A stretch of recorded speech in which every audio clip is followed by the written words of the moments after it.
Hello जी, Ram Ram ji, Jhunjhunu जाटनी Priyanka blog channel में आप सभी का बहुत-बहुत स्वागत है। और पीछे वाले जितने भी मेरे ब्लॉग हैं, आप लोगों ने उसको बहुत ज़्यादा प्यार और सपोर्ट दिया, उसके लिए बहुत-बहुत दिल से धन्यवाद। आगे भी मुझे ऐसे ही प्यार और सपोर्ट देते रहना, ताकि अभी तो स्टार्टिंग हुआ है, थोड़ा और आगे-आगे ऐसे-ऐसे बढ़ते रहेंगे, पर आप लोगों का सपोर्ट बहुत ज़रूरी होता है। तो जितने मेरे पीछे वाले ब्लॉग गए हैं, उसको आप लोगों ने बहुत ज़्यादा प्यार सपोर्ट दिखाया है। तो सभी से रिक्वेस्ट है, इस वाले ब्लॉग को भी दिखाना है और आगे वाले ब्लॉग को भी दिखाना है। तो पहले तो मैं आप लोगों को एक बात बोल देती हूँ कि मैं जो भी कहानी बताती हूँ, ज़रूरी नहीं है कि वो मैं आप लोगों के ऊपर बताती हूँ। देखो, होती तो हैं हमारे समाज की ही घटनाएँ वो, जो हम सुनते हैं, हमने देखी भी हैं, है ना? ज़रूरी नहीं कि मैं अपने घर की बता रही हूँ या फिर मैं किसी और के घर की, तो अपने ऊपर इस बात को ना कभी भी मत लेना। जो मेरे अच्छे व्यूअर्स हैं, तो उनको मैं ये बात बोल रही हूँ, अपने ऊपर भी ये बात नहीं लेना है।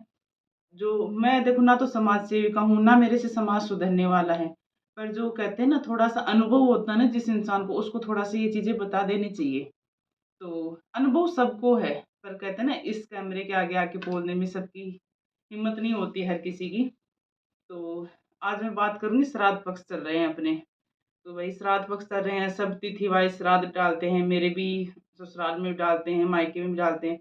मेरे मायके में मैंने देखा है कि हर तिथि के हिसाब से श्राद्ध डालते हैं।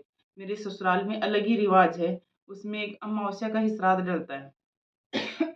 तिथि वाइज़ श्राद्ध नहीं डलता वहाँ पे, है ना? बहुत से लोग बोलते हैं, दीदी आपकी आवाज़ बहुत अच्छी लगती है ना?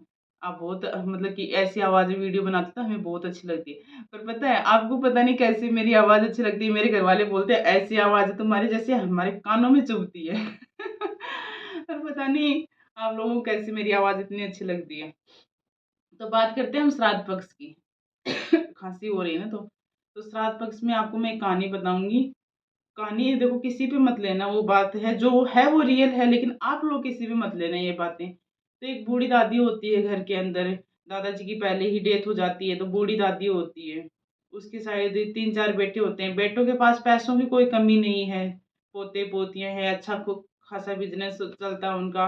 कोई आर्मी में है, तो कोई टीचर लाइन में है, कोई किसी लाइन में है, कोई मतलब कि अपना डॉक्टर लाइन में, ऐसे करके उसके बेटे होते हैं।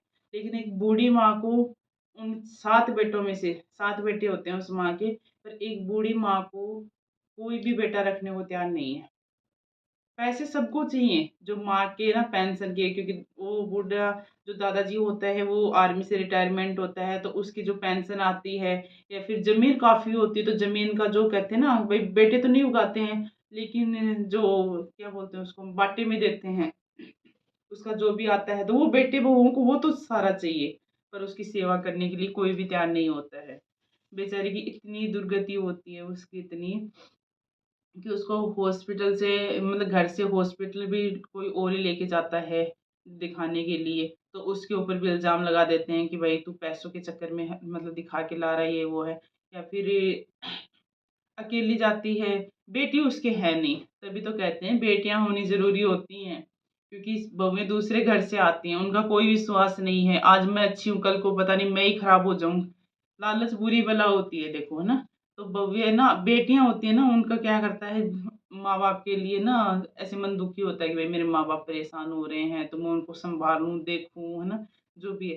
पर बेटे नहीं तरसते अपने माँ-बाप के लिए, ये हकीकत है। कुछ 100 में से भई 35% मान लो, 35% बच्चे ऐसे हैं जो अपने माँ-बाप के लिए तरसते हैं, बाकी तो बस ज़माने के हिसाब से चले जा रहे हैं वो। उसकी बेटी है नहीं, तो वो इस चीज़ को हमेशा कोसती थी कि भगवान ने मुझे 7-7 बेटे दे दिए, पर एक बेटी की मेरे आज भी घर में कमी है। अगर मेरे एक बेटी होती तो आज शायद मैं दुखी नहीं होती।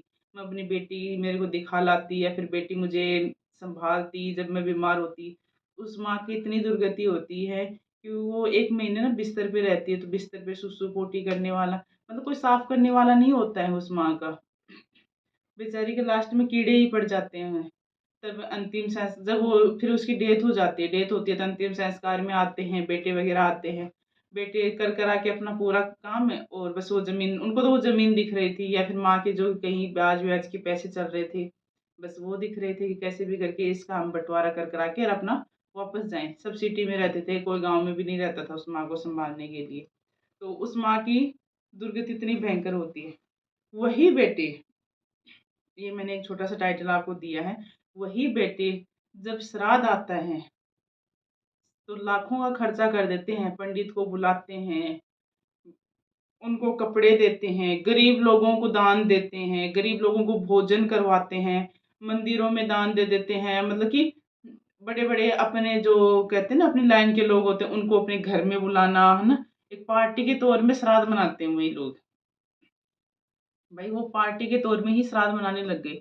उनको ना मतलब कि ये नहीं कि ये श्राद्ध तो चलो हमारे समाज में एक चली हुई परंपरा है, तो ना तो आप लोग छोड़ सकते हो उसको, ना मैं छोड़ सकती। मैं किसी को इस चीज़ के लिए ना कह भी नहीं सकती भई आप श्राद्ध मत करो, क्योंकि ये देखो हमारी बरसों से चली आई परंपरा है।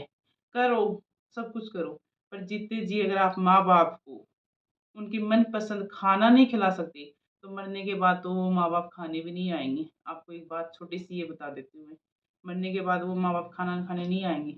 दूसरा, उनको जीते जी आप इतना सुख दो कि आपको श्राद्ध करने की ज़रूरत ही नहीं है। वो फ़ॉर्मेलिटी जो समाज की है वो निभाओ, कोई बात नहीं है ना। अब वही बेटे आज लाखों का खर्चा करके उसका पहला श्राद्ध डालते हैं, फिर उसमें अपने आस-पास के लोगों को इनवाइट करते हैं कि मेरी माँ का पहला श्राद्ध है। तो उन लोगों को मतलब उनके गाँव वाले इतने ताने देते हैं कि तुम हो क्या चीज़?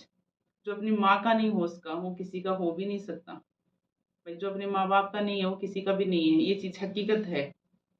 कई-कई जगह क्या होता है कि माँ-बाप में गलतियाँ निकाल देते हैं, कई-कई जगह बेटे-बहू में निकाल देते हैं, है ना?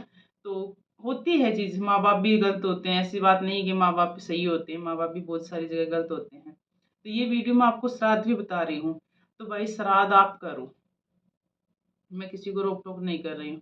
पर जो अपने घर में माँ-बाप हैं, आज आप ये जो वीडियो देखोगे ना प्लीज़ थोड़ा-सा अपने माइंड में ये चीज़ बिठा लेना, अपने घर में माँ-बाप हैं, आप चाहे उनकी पसंदीदा चीज़ बनाओ या ना बनाओ, आप अपने बच्चे के लिए भी तो बनाते हो। आपका बच्चा अगर ये माँग ले कि भाई मुझे ये चाहिए है, ये चाहिए, तो आप उसको कहीं न कहीं से ला के ज़रूर दोगे आप। और माँ-बाप कभी नहीं माँगते हैं, आपको इतनी बात और बता दूँ, माँ-बाप ने कभी आपके सामने शर्त नहीं रखी होगी कि मुझे ये चीज़ मिलेगी तो ही मैं खाना खाऊँगा। कभी शर्त नहीं रखते हैं माँ-बाप। माँ-बाप को उस घर में जो मिलता है ना, वही खाते हैं। कभी-कभार माँ-बाप के शौक पूरे कर दिया करो। मैं अपनी लेती हूँ। हम तो आज के दिन उन पे ही छोड़ रखा है। वो ही हमें पाल रहे हैं। हमारे माँ-बाप ही हमें पाल रहे हैं। हम उनको उनके लिए कुछ नहीं कर रहे हैं, वो ही हमारे लिए कर रहे हैं। पर मौका मिला तो हम उनको डबल ही करके दिखाएँगे। कभी उनका मतलब कि सर ना इज़्ज़त से नीचे नहीं आने देंगे कि आपके बेटे-बहू ने क्या करा, क्या नहीं है, इस चीज़ में। और मेरे हस्बैंड तो कहते हैं ना माँ-बाप के आशिकों के टाइप में है कि वो अपने माँ-बाप के बारे में कुछ नहीं सुन सकते, ना सुन सकते हैं, ना अपने ब वो बोल सकते हैं। क्योंकि देखो भाई माँ-बाप हैं, ज़िंदगी दी है, सब कुछ दिया उन्होंने, तो ये चीज़ तो मुझे भी बहुत अच्छी लगती है उनकी, है ना? और वो करते हैं माँ-बाप के बारे में तो हमारे में भी ऑटोमेटिक ही उनके माँ-बाप की तरफ रुझान आ गया। दूसरा बच्चे हमारे तो बच्चे भी ना इतनी इज़्ज़त करते हैं अपने दादा-दादी की कि हद से ज़्यादा। तो वो हम करेंगे ना, आदमी के करने से कुछ नहीं होता है। लेडीज़ें अगर ये चीज़ें करेंगी ना, लेडीज़ एक ऐसी चीज़ होती है अगर बेटे की माँ-बाप के साथ नहीं बन रही है तो भी बनने लग जाएगी अगर लेडीज़ चाहे तो। और लेडीज़ ना चाहे तो बना-बनाया घर भी टूट सकता है। तो भई माँ-बाप को आप ना श्राद्ध डालो, जो भी डालना है डालो। आप अभी खीर बना रहे हो, जलेबियाँ बना रहे हो, लड़कियों को इकट्ठा कर रहे हो, है ना? उनको कन्या पूजन सा कर रहे हो, तो ये चीज़ें मत करो। श्राद्ध डाल के जो घर में आज के दिन जिसके माँ-बाप ज़िंदा हैं, आप उनको श्राद्धों में ही है ना, ये खीर जलेबी खिला दोगे ना, तो उनका तो श्राद्ध ही है, मान लो उनके जीते जी ही ऐसे लगेगा कि हाँ, मेरे बेटे-बहू ने बहुत कुछ कर लिया हमारे लिए, है ना? और ना टॉर्चर करो, ना उनको परेशान करो। जिसकी उम्र है रेस्ट करने की उसको रेस्ट करने दो। जिसको ये लगता है कि काम है करना ही मेरा मतलब मुझसे ना काम के बिना नहीं होता। आपको एक छोटी-सी बताऊँ मेरी दादी सास है, वो आज के टाइम में इतना काम करती है शायद हम बहुएँ भी नहीं करती हैं। हकीकत में इतना काम करती हैं। उनको हम बोलते हैं कि हाँ, कोई फ़ाइल है? File 1 minute. तो हम उनको ये बोलते हैं ना कि माँ जी आप रेस्ट करो, अभी आपका रेस्ट करने का टाइम है। वो बहुत बार बीमार हो जाती हैं, है ना? लेकिन पता है क्या होता है, वो अगर सुबह बीमार हुई ना तो शाम को काम करना स्टार्ट कर देती है क्योंकि उनका शरीर माँगता है काम। तो उसके लिए किसी को रोक-टोक नहीं है, कोई किस उनके ऊपर ना कोई ज़बरदस्ती होती है।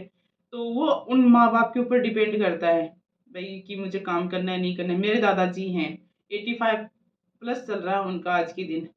और इतना मतलब हार्ट हार्ट का उनका ऑपरेशन हुआ पूरा, यहाँ से पूरा उनका काट रखा है, पैरों का काट रखा है। वो भी आज के दिन इतना काम करते हैं। पता है उन बूढ़े-बुजुर्गों की क्या सोच होती है कि हम बैठ जाएँगे ना, तो हमारे से मतलब बैठ जाएँगे ना, तो हम ज़्यादा बीमार हो जाएँगे। मेन बात ये होती है। तो माँ-बाप जिसके भी होते हैं ना, सब काम करने की ही कोशिश करते हैं और करते भी हैं मरते दम। ये है कि कभी-कभार किसी माँ-बाप की ज़्यादा प्रॉब्लम हो जाती है, तो वो चारपाई पे बैठ जाता है, उसकी हिम्मत नहीं रहती है।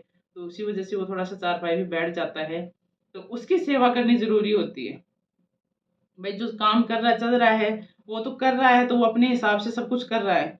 पर जो बेड पे बैठ गए, जिसकी बिल्कुल भी हिम्मत नहीं है और जो आपसे सेवा थोड़ी-सी माँगना चाहता है क्योंकि वो साल, 2 साल, 4 साल, 5 साल इससे ज़्यादा वो जीने वालों में नहीं है जो बेड पे बैठ गए हैं। तो इतने साल में आप अपने बच्चे को भी तो पालते हो, उस हिसाब से उस माँ-बाप को भी पालो, है ना? कहते हैं ना बच्चे की सी बुद्धि हो जाती है बूढ़े माँ-बाप में लास्ट में। तो वही सभी से रिक्वेस्ट है, जिसके घर में आज के दिन माँ-बाप हैं, बूढ़े-बुज़ुर्ग हैं, भाई उनकी इतनी सेवा करो, इतनी से और आप हकीकत बताऊँ माँ-बाप की सेवा करोगे ना, आपको बहुत ज़्यादा फल मिलेगा, बहुत ज़्यादा, है ना? और आप उन्हीं को गालियाँ निकालोगे उनके लिए, मतलब कि उनको टॉर्चर करोगे, कभी कुछ, तो आपको बददुआएँ मिलेंगी। तो मेरा मेन टॉपिक यही था कि आप श्राद्ध डालो, श्राद्ध करो, है ना? पर जीते जी अपने माँ-बाप को सुखी रखो, उनको कभी दुःख मत दो। तो धन्यवाद, ये वाला ब्लॉग करती हूँ यहीं पे एंड, मिलते हैं आपसे एक और दूसरे ब्लॉग में। तब तक के लिए बाय। जो भी चैनल पे नया है चैनल को सब्सक्राइब ज़रूर कर लेना, लाइक शेयर कमेंट करना ही करना है। और शाम को देखते हैं लाइव जोड़ते हैं आज, तो उसमें आप सब लोगों से मिलते हैं। ओके जी, बाय बाय, टाटा।